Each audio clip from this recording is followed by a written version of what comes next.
Let's talk about international love in the context of working as an international educator. I met my wife when I was working in Zambia. We started dating, and when I moved to France, she came with me.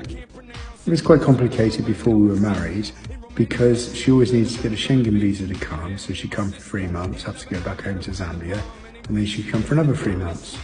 That was all very well, and that's how we continued until I got a job in China. Now we had to find a way for her to accompany me as a spouse, although we weren't married. So what we did was applied for her to attend a local university where she would study Chinese. And then we applied for a student visa and she joined me in China as a student. Then we decided we wanted to get married. Now, fundamentally, out of our love for one another, but also because we needed the paper so that she could reside in China with me as my wife. But I'm a dual citizen, British and Irish. She's a Zambian passport holder, and we were living in Shanghai, China. It was incredibly complicated as to where we could get married. To get married in either of our own countries would have meant we'd have to go and reside there for at least a month or so in order to register and go through all the process that one has to do so. So, too complicated.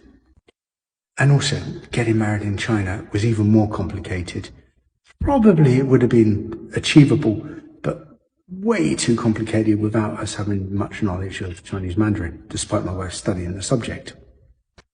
However, we discovered there was another option, and that was Hong Kong. Now, Hong Kong is a very open society.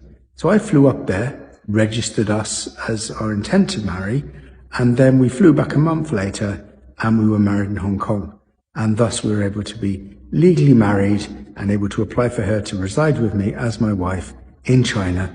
And then subsequently, where we now are in Germany, where she has now got a 5-year residence permit. International couples working in the international education sector or similar, this could be a problem because where are you going to end up if you can't live in one another's countries? Or if it's incredibly costly to do so, which is the case for the United Kingdom, where it costs absolutely thousands of pounds to go through the settlement process.